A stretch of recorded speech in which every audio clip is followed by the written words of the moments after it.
Jadi sekarang sebelum kita sambung ni, saya nak terangkan hari Rabu depan awak bawa kitab doa. Siapa yang tak buka doa kat sini ada. Buka doa muka surat 24 sebelum tu awak baca pasal 1 Mei 1 jam. Jadi hari Rabu depan malam 1 jam kita nak baca doa Syekh Abdul Qadir Jailani muka surat 24 sama-sama. Jadi itu sebab awak balik, awak ulang kaji dulu lah. Kenapa nak baca sama-sama? Tahu saya tak nak baca aja awak ikut, dulu nak selesai. Kita nak belajar lain. Kalau tak silap saya, minggu depan pelajaran itu ulum Quran, ulum hadis. Jadi kita pakai Yasin juga. Sekarang sementara di Yasin, kita ambil Yasin. Jadi kita Juz Amma tu sebulan sekali sampai habis selesai Yasin itu. Ini 83 ayat. Yasin yang diamalkan lain. Jadi ulum Quran dia pun kita ambil Yasin. Bacaan dia pun Yasin atau ulum hadis. Jadi itu minggu 30 hari bulan April, minggu yang ke-5. Jadi malam tu malam 1 jam. Jadi diharap balik awak baca doa Syekh Abdul Qadir Jailani pada malam 1 jam dan baca makna dia sekali. Jadi awak tahu apa yang kita minta malam yang tidak ditolak doa, malam yang kata Syekh Abdul Qadir Jailani malam hadiah, malam pemberian, malam kurnia. Jadi kita minta Syekh Abdul Qadir Jailani minta, tapi dalam doa kita pula yang minta. Jadi kita baca sama-sama. Kemudian balik dia patut kalau bagus dia doa nilai baca 3 kali. Sebelum subuh boleh baca turun malam 1 tidak. Awak ni pun boleh baca. Sebab bila datang Rejab akan datang Syakban, akan datang Ramadan. Rejab ada malam yang istimewa, Syakban ada malam istimewa, Ramadan ada malam istimewa. Jadi bila satu jam minta kurnia Allah pada malam-malam bulan-bulan yang baik. Kalau Allah nak beri kita mimpi minta. Kemudian bulan Rejab bulan Maghfirah, bulan pengampunan. Jadi kita selepas buku surat 24 ni ada istighfar Rejab, zikir dalam bulan Rejab. Jadi bulan Rejab ni isilah banyakkan istighfar, kita ampun. Dalam kita punya kitab fikir ada Sayyidul Istighfar, itu mungkin kita dah amalkan. Ini istighfar Nabi Khidir yang jarang-jarang kita baca, tapi bulan Rejab baca. Namunlah keampunan Allah, taubatlah. Mudah-mudahan kita dapat keistimewaan bulan Rejab, Syakban dan Ramadan. Rajabun syahrullah wa Syakbanu syahri wa Ramadhanu syahrul umat. Rejab bulan Allah. Siapa bulan Allah? Bulan pengampunan. Bulan Allah nak beri ampun. Nak minta dua. Minta lah. Syakban bulan Nabi, Ramadan bulan umat. Ini lagi istimewa. Nak dapat kelebihan-kelebihan sebagai umat Nabi Muhammad SAW, luputlah Ramadan. Istimewaan awak tahu sekarang kita nak pergi haji tak dapat umrah dalam bulan Ramadan. Dia macam haji. Ini kelebihan yang Allah beri dalam bulan Ramadan. Ada Lailatul Qadar, yang macam itu. Jadi itulah kita fahamkan ni, insyaAllah minggu depan bawa ni, walaupun bukan kita punya pelajaran doa. Jadi dah tak ada doa lagi. Dah habiskan. Jadi kita selalu belajar doa ni pada minggu pertama. Tapi kita bawa untuk nak baca istighfar. Untuk doanya Syekh Abdul Qadir Jailani. Jadi malam ini apa dia? Isu semasa atau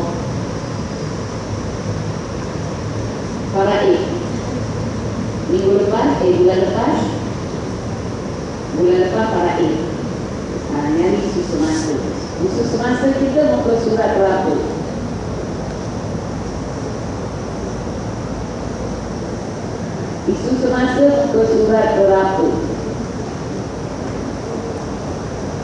227.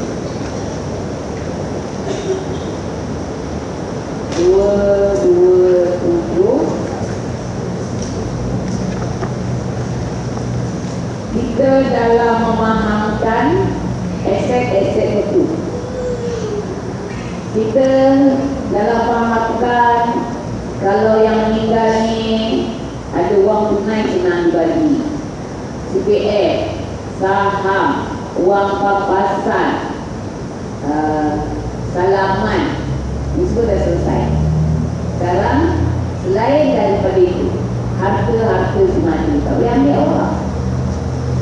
Kalau nak ambil, orang minta izin pada semua waris yang dalam senarai terima itu. Tak ada awak ambil hak orang.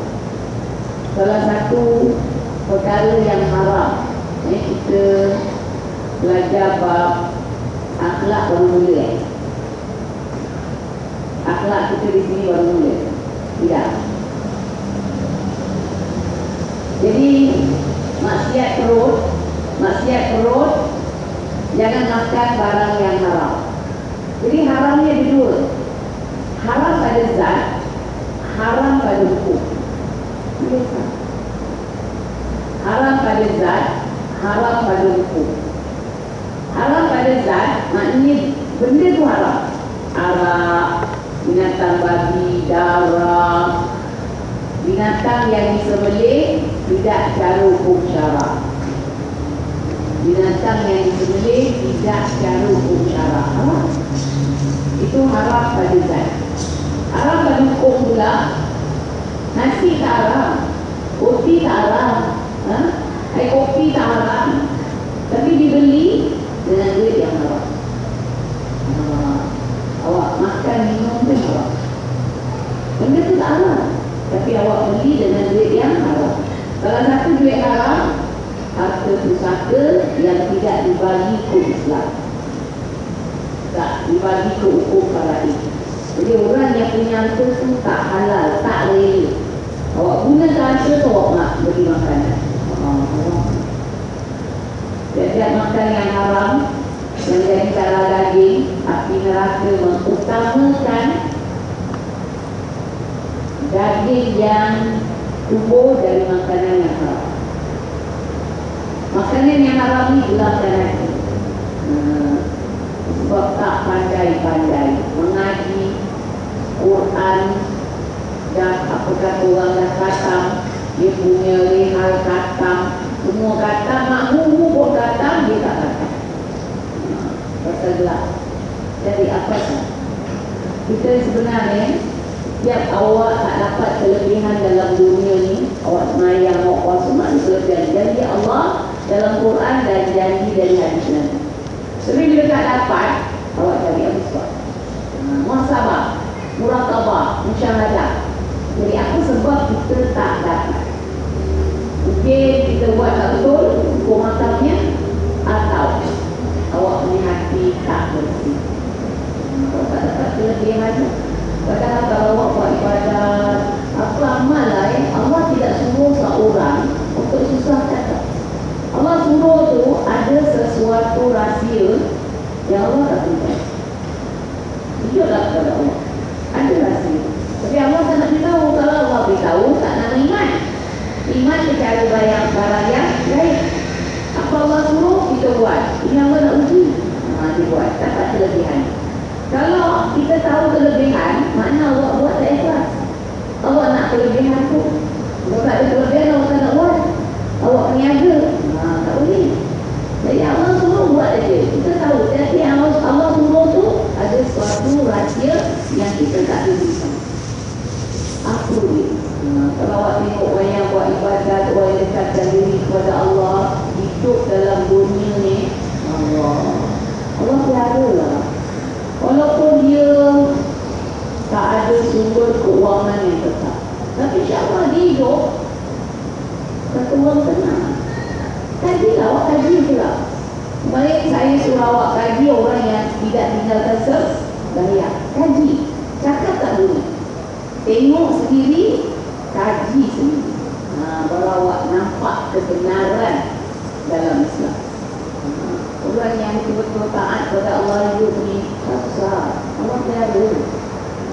Hadis Nabi dah janji fadilah yang pasca. Peliharalah perintah Allah, nanti Allah akan peliharakan.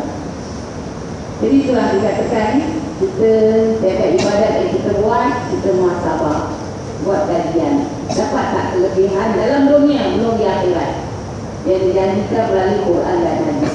Kalau tak dapat, kita cari. Mungkin perbuatan kita salah atau dalam hati kita salah. Hati yang kotor, ada riak, untuk takabur, sum'ah, dengki, tak dapat kesan-kesan dari amal. Jadi itulah apa yang saya katakan tadi. Haram kita makan ni, salah satu daripadanya, kita makan semua benda halal, ikan halal, tapi awak beli dengan duit yang haram, iaitu duit harta pusaka yang patut awak beli, awak tak kecuali kalau kita dah termakan, siapa punya hak tu kita minta awal. Baik, sekarang kita nak fahamkan ni aset-aset beku. Kalau kita dah faham yang telah lalu, ada 5, dah terangkan. Kalau tak silap saya pasal rumah, kita dah urai tu? Belum. Rumah kalau tak silap saya ada beri 5 belum nanti dulu lah. Aset beku adalah seperti rumah. Ada tu rumah. Tapi kita belum dapat sentuh di rumah, tinggalkan di rumah. Pasal rumah ni ada 5 kalau tak salah saya kata tajuk. Ada tak tajuk dia? Ada dah kasih tu? Belum? Pertama, rumah yang dibeli oleh seseorang, suami ke siapa ke, taruh nama kita sedang kita tak ada sumbangan. Ada tak? Ada kan? Ada 5 kan? Rumah yang bapa beli, anak bayarkan. Rumah yang bapa beli, bapa jual dengan anak dengan harga lama, semua ada tak? Tak ada? Okeylah, kita tulislah 5 tajuk ni, tapi tak urai ni malam. Kalau nak urai bulan depan nanti, InsyaAllah awak ingatkan aja. Pasal rumah je, masalah rumah ni boleh jadi urat-peranda tak orang. Awak makan harta yang bukan hak awak, hidup tak berkat. Anggaplah jangan apa-apa saja tak ada berkat, kita hidup tak akan sempurna. Pertama, rumah yang dibeli, kita tak urai malam ni, tajuk je. Rumah yang dibeli oleh suami, isteri tak ada sumbangan, tapi nama isteri ada kat situ. Dapat tak rumah tu? Selesai kau uraikan. Suami beli sepenuhnya, tapi ada nama isteri. Isteri tak ada sumbang. Dan yang kedua, rumah yang dibeli oleh suami, isteri ada sumbang, tapi tak banyak. Macam sekarang, kalau rumah itu dijual atau suami itu meninggal, rumah yang dibeli oleh suami, isteri ada sumbang, tapi tak banyak. Macam mana tu? Halal tak halal? Yang ketiga, rumah yang dibeli oleh seorang, tapi anak dia sambungkan bayar. Anak sambung bayar. Adakah rumah itu jadi hak anak? Atau bagi dua? Atau macam mana? Itu nak diuraikan. Rumah yang dibeli oleh bapa, anak sambung bayar. Bapa bayar tak habis, anak sambung. 3. 4. Rumah yang dibeli sepenuhnya oleh bapa, tapi dijual dengan satu anak dengan harga lama. Harga lama 10,000 je, harga baru ratusan ribu. Untunglah dia. Tapi macam mana anak-anak yang lain? Ini semua kita nak urai lah. Kalau tak kena pada kita, kita tahu apa jalan dan cara. Sekarang orang kat pasar harta je kena pakai consultant lah, Dia panggil lawyer lah, ya Allah. Kita dah belajar ni, kita boleh uraikan sendiri. Duit-duit itu pergi derma lah. Yang kelima, rumah yang dibeli oleh orang tua, mak bapak, tapi diberi kepada satu anak masa hidup. Rumah yang dipunyai oleh orang tua, ibu bapa, tapi diberi kepada satu anak, sedangkan ada anak yang lain. Kalau tak ada anak yang lain, tak ada masalah. Ada anak yang lain, tapi dia kasih pada anak yang bungsu. Boleh ke tidak? So akan kita uraikan insyaAllah bulan depan. Jadi sekarang kita fahamkan ni, aset beku adalah seperti rumah. Jadi kita akan selesaikan pasal rumah. Rumah, tanah, kereta pun sama lah macam rumah. Kereta pun sama macam rumah. Orang beli, tapi nama, kalau dua nama bisa kata emas. Itu macam mana nak buat? Atau nak pokok emas, perhiasan, pakaian dan segala benda yang boleh ditukar kepada wang. Kadang-kadang mak ada emas, mak cakap apa? Mak kalau mati mak punya gelang tu Ina kau ambil. Tak boleh awak. Tak boleh awak jangan ambil. Mak dah cakap, mak kalau dah hidup-hidup dia kata, ni gelang mak ambil. Mak dah mati, faraid. Mati dia faraid. Mati faraid. Cukup. Mak cakap, mak kalau nak kasih sekarang, malam ni juga. Jangan cakap mak dah mati. Mak mati faraid. Itu dia hukum dia kan? Tak boleh. Tapi apa hal anak yang lain? Dia kasih dengan anak perempuan. Yelah katanya takkan nak kasih dengan anak lelaki. Anak lelaki macam mana pakai gelang? Haram. Tapi dia boleh jual. Jadi banyak masalah boleh jadi pertikaian kalau kita tidak ikut hukum Islam. Kalau kita ikut hukum Islam, Allah mesti rela dari itu. Kalau bagian awak sikit, siapa yang bagi? Islam. Okey. Tapi jangan awak yang bagi, awak bagi saya tak rela sikit sangat. Jadi awak ambil banyak. Tapi kalau Islam, kalau Islam, kita ikut hukum Islam. Jadi isu kita nak buka. Ini dipanggil isu semasa. Tapi bulan depan, faraid. Patutnya faraid. Tapi tak apalah nak ambil pasal rumah ni penting. Ini sekarang banyak jadi perbincangan pasal rumah. Jadi kita ambil isu semasa juga lah. Nanti lain kali baru ambil faraid. Jadi kita beri ke sini. Ini pun belum habis lagi. Ya Hadratin Nabi Sayyidina Muhammadin Sallallahu Alaihi Wasallam Al-Fatihah.